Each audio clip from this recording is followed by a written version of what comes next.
আসসালামু আলাইকুম সুপ্রিয় শিক্ষার্থী বন্ধুরা, আশা করি ভালো আছো।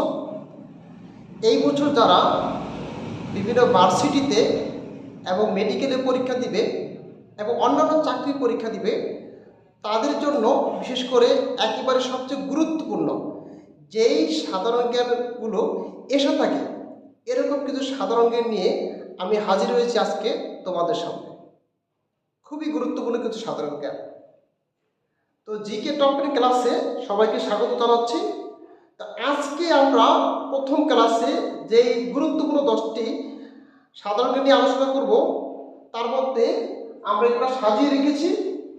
দেখো যে প্রাচীন বাংলার হরিকেল জনপদ, প্রাচীন বাংলার হরিকেল জনপদ অন্তর্ভুক্ত এলাকা কোনটি?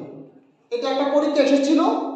তো সেখানে যতগুলো অপশন ছিল, এর মধ্যে আমাদের এই চট্টগ্রাম অপশনটা সিলেক্ট করতে হবে, যে প্রাচীন বাংলা হরিকেল জনপদ অন্তর্ভুক্ত এলাকা চট্টগ্রাম।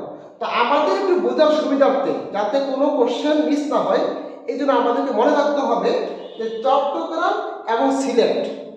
চট্টগ্রাম সাথে আমরা লিখব সিলেট, চট্টগ্রাম এবং সিলেট এই দুইটা অঞ্চল নিয়ে হরিকেল জনপদটি গঠিত। এবং দ্বিতীয় নম্বর কোশ্চেন, মোগল সম্রাটদের মধ্যে কে প্রথম আত্মজীবনী লিখেছেন? নিজের জীবনী নিজে লিখেছেন কে? মুঘল সম্রাটের মধ্যে মুঘল সাম্রাজ্যের প্রতিষ্ঠাতা জহিরুদ্দিন মোহাম্মদ বাবর, তিনি এই আত্মজীবনী লিখেছিলেন তুর্কি ভাষায়, তুজুকি বাবর নামে। তুর্কি ভাষায় তিনি তার আত্মজীবনীটি লিখেছিলেন। তাহলে মুঘল সম্রাটের মধ্যে সর্বপ্রথম আত্মজীবনী লিখেছেন জহিরুদ্দিন মোহাম্মদ বাবর, যিনি মুঘল সাম্রাজ্যের প্রতিষ্ঠাতা ছিলেন।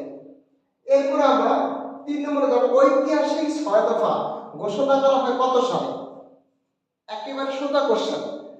6 দফা এখানে 66, এখানেও 6 রয়েছে, এখানেও 6 রয়েছে। 5 এবং 6 ফেব্রুয়ারি 1966 সালে 6 দফা ঘোষণা করা হয়েছিল। এরপরে 4র্থ নম্বর কোশ্চেন, মুজিবনগর সরকারের ত্রাণ ও পুনর্বাসন মন্ত্রী কে ছিলেন? যতগুলো অপশন আছে এর মধ্যে আমরা মুখস্থ করে ফেলবো যে কামরুজ্জামান, H.M. কামরুজ্জামান, যিনি ত্রাণ এবং পুনর্বাসন মন্ত্রী ছিলেন। আমাদের অপশনগুলো মুখস্থ করে রাখতে হবে। পরবর্তীতে আমরা দেখব বাংলাদেশের প্রথম আদমশুমারি কত সালে হয়েছিল? প্রথম আদমশুমারি 1974 সালে। আমাদের যে স্বাধীন হয়েছিল 1971 সালে, তার ঠিক 3 বছর পরে 1974 সালে বাংলাদেশের প্রথম আদমশুমারি হয়েছিল। পরবর্তীতে আমরা দেখব বাংলাদেশের রাষ্ট্রপতি পদে নির্বাচিত হওয়ার ন্যূনতম, একেবারে সবচেয়ে কম কত বছর হইলে আমরা রাষ্ট্রপতি নির্বাচন করতে পারবো? তো এক্ষেত্রে আমরা জানবো যে আমাদের বাংলাদেশের সংবিধান অনুযায়ী বয়স 35 হলে, কমপক্ষে 35 বছর হলেই আমরা তাকে রাষ্ট্রপতি পদে নির্বাচিত হওয়ার যোগ্য বলে মনে করব। এবং তোমাদের বোঝার সুবিধার্থে আরেকটা অপশন দিয়ে রাখি, যে আমাদের যে এমপি, মেম্বার অফ পার্লামেন্ট, তাদের এমপি পদে যদি নির্বাচনে প্রতিদ্বন্দ্বিতা করতে হয় ন্যূনতম 25 বছর বয়স লাগে। তাহলে রাষ্ট্রপতির জন্য 35 এবং এমপিদের জন্য ন্যূনতম বয়স হচ্ছে 25। পরে আমরা দেখব টেস্ট ক্রিকেটে বাংলাদেশের পক্ষে কে প্রথম ডাবল সেঞ্চুরি করে? এবং আমরা এটা জেনে থাকবো যে মুশফিকুর রহিম, বাংলাদেশের একজন ভদ্র খেলোয়াড় মুশফিকুর রহিম সর্বপ্রথম বাংলাদেশের পক্ষে ডাবল সেঞ্চুরি করেন টেস্টে। এবং এটা কোথায় করেছিলেন? একেবারে শ্রীলঙ্কার মাটিতে লঙ্কানদের বিরুদ্ধে সর্বপ্রথম ডাবল সেঞ্চুরি করেছেন। এরপরে আমরা দেখব বরিশালের প্রাচীন নাম কি? বরিশালের অনেকগুলো প্রাচীন নাম রয়েছে, এর মধ্যে চন্দ্রদ্বীপ পরীক্ষায় সবচেয়ে বেশি যেটা আসে, বাকলা, ইসমাইলপুর, এগুলা আছে বরিশালের প্রাচীন নাম। তবে আমাদেরকে মনে রাখতে হবে চন্দ্রদ্বীপ এটা বরিশালের প্রাচীন নাম। চন্দ্রদ্বীপ বরিশালের প্রাচীন নাম চন্দ্রদ্বীপ। এরপরে মায়ানমারের সাথে বাংলাদেশের কয়টি জেলার সীমান্ত রয়েছে? মায়ানমারের সাথে বাংলাদেশের 3টি জেলার সীমান্ত রয়েছে। জেলা 3টি কি? একটা হচ্ছে আমাদের বান্দরবন, এরপরে খাগড়াছড়ি এবং কক্সবাজার,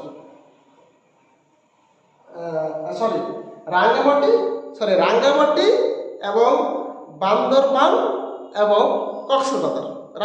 খাগড়াছড়ি হবে না, তাহলে রাঙ্গামাটি, বান্দরবান এবং কক্সবাজার, এই 3টি জেলার সাথে আমাদের সীমান্ত রয়েছে বাংলাদেশের সাথে এবং মিয়ানমার। এবং তোমাদের আরেকটা বিষয় জানতে হবে যে ভারতের সাথে আমাদের কয়টি সীমান্ত জেলা রয়েছে। সেখানে আমাদের ভারতের সাথে সীমান্তবর্তী জেলা হচ্ছে আমাদের 30টি। ভারতের সাথে বাংলাদেশের সীমান্তবর্তী জেলা 30টি, মিয়ানমারের সাথে সীমান্তবর্তী জেলা হচ্ছে 3টি। তাহলে আমাদের বাংলাদেশের মিয়ানমার এবং ভারতের সাথে মোট সীমান্ত জেলা হওয়ার কথা 33টি, কিন্তু না, আমাদের মোট সীমান্তবর্তী জেলা হচ্ছে 32টি। মোট সীমান্তবর্তী জেলা হচ্ছে 32টি। এর কারণ হচ্ছে রাঙ্গামাটি, যেটা মিয়ানমারের সাথে সীমান্ত রয়েছে এবং ভারতের সাথে রয়েছে। তাহলে রাঙ্গামাটি এমন একটি জেলা যে জেলাটি মিয়ানমার এবং ভারত উভয়ের সাথেই সীমান্তবর্তী জেলা হিসেবে আছে। তাহলে আমাদের মোট সীমান্তবর্তী জেলা 32টি, ভারতের সাথে 30, মিয়ানমারের সাথে 3, রাঙ্গামাটি ভারত মিয়ানমার উভয় দেশের সাথে রয়েছে। এবং 10 নম্বরে আমরা সর্বশেষ 10 নম্বর পার্বত্য চট্টগ্রাম শান্তি চুক্তি স্বাক্ষরিত হয়েছিল কত সালে? 1997 সালে। 1997 সালে। তো এটাকে একটু মনে রাখার সুবিধার্থে একটু খেয়াল করতে হবে। শান্তি চুক্তি 97, শান্তি চুক্তি 97। এভাবে একটু মনে রাখলে মনে হচ্ছে যে একটু সহজে আমরা আইডি বের করতে শান্তি 97। তাহলে এভাবে আমরা মনে রাখার চেষ্টা করব। তো সুপ্রিয় বন্ধুগণ, সুপ্রিয় পরীক্ষার্থী এবং যারা বিভিন্ন চাকরির পরীক্ষা দিবা, সবাইকে আন্তরিক ধন্যবাদ জানাচ্ছি যে আমাদের নিয়মিত এই সাধারণ জ্ঞান আয়োজনে প্রত্যেক দিন আমরা টপ 10 ক্লাসগুলো চালিয়ে যাব এবং এখান থেকে সবচেয়ে গুরুত্বপূর্ণ বাছাই করে যেই কোশ্চেনগুলো তোমাদের আসবে পরীক্ষায়, ঠিক এরকম করে কিছু কোশ্চেন বাছাই করে তোমাদেরকে দেওয়া হবে। নিয়মিত আমাদের পেজটি ফলো করলে আশা করি তোমাদের এই সাধারণ জ্ঞান চর্চাটি সুন্দরভাবে হবে এবং পরীক্ষায় তোমরা কাঙ্ক্ষিত ফলাফল অর্জন করতে পারবে। ধন্যবাদ সবাইকে, ভালো থাকবা, সুস্থ থাকবা, আল্লাহ হাফেজ।